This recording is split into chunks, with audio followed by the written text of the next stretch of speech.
অনেক দিন পরে নতুন আরেকটা ভিডিও নিয়ে চলে আসলাম বন্ধুরা। তা আপনাদের সবার কি অবস্থা?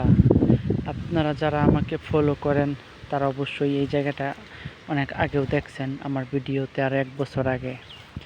আর সেটাই আমি আজকে আপনাদেরকে দেখাচ্ছি 1 বছর পরে এই জায়গাটার কি আপডেট হলো। আপনারা জানেন যে এখানে আমরা কিছু চারা লাগাইছিলাম, অনেক অত্যাচার করছে মানুষের, গরু ছাগলে। তারপরে আল্লাহর রহমতে এই চারাগুলো এখন মোটামুটি বড় হয়েছে, মাশাআল্লাহ বলবেন সবাই। তারপরে এখনও কিছু কিছু বড় বড় বাচ্চারা এসে চারাগুলো নষ্ট করে ফেলে, খুবই কষ্ট লাগে তখন। আর এই যে দেখেন জঙ্গলের মধ্যে কি সুন্দর জঙ্গলে কাঠফুল হয়ে রয়েছে। আমি যে একটা ছিঁড়ে আপনাদেরকে দেখাচ্ছি কীরকম সুন্দর, আপনি দেখলে বুঝতে পারবেন। এগুলো কিন্তু অনেক সুন্দর ফুল।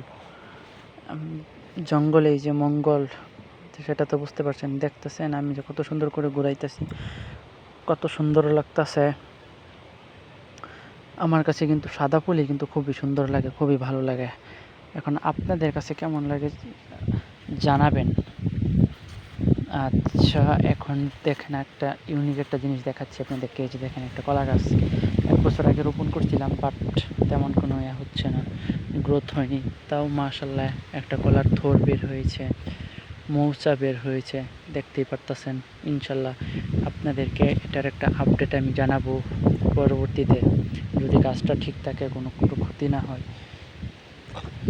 দেখেন এই যে ছোট্ট একটা গাছ, চারা একটা হচ্ছিল, সেটা কি সুন্দর করে ছাগলের বা অন্য কোনো প্রাণী খেয়ে ফেলছে। তারপরে এই যে দেখেন এখানে হচ্ছে আর একটা কাঠফুল, সরি কি ফুল বলে ভুলে গেলাম এক মুহূর্তে। আচ্ছা, মনে হলে আপনাদেরকে জানাবো। এখন আমার ঠিক সঠিক মনে পড়তেছে না, কিছুক্ষণ আগে বলছিলাম। তারপরে এই যে দেখেন পাশেই হচ্ছে আমাদের চাচার লাগাইছে এই গাছগুলা। তারা এবছর গত বছর লাগাইছিল, বাট ওদেরটা হয়নি। ওদের কত ট্যালেন্ট দেখছেন, গাছটা পাতার মধ্যে কিন্তু গোবর দিয়ে দিয়েছে, যার কারণে আর কোনো সমস্যা হচ্ছে না। ছাগলে বা অন্যান্য কোনো প্রাণীতে এসব খায় নাই। বিষয় আসলে আমার কাছে গোবর ধরতে খুবই ঘৃণা করে আমি, যার কারণে আমি এসবে করিনি। গাছের মধ্যে গোবর লাগিয়ে দিইনি। আমাকে আম্মা বলছিল যে গাছের মধ্যে যে গোবরগুলো লাগিয়ে দে। আমি বললাম যে না, আমি পারবো না, আমার খুবই ঘৃণা করে গোবর হাতে ধরা। ছি, ভাবতে আমার কেমন লাগে, গাটা কেমন শিউরে ওঠে। তারপরে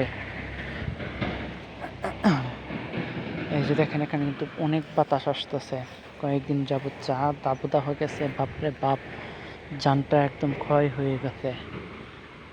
এখন একটু ভালো লাগতেছে। আপনারা ভিডিওটা কিন্তু দেখবেন সবাই।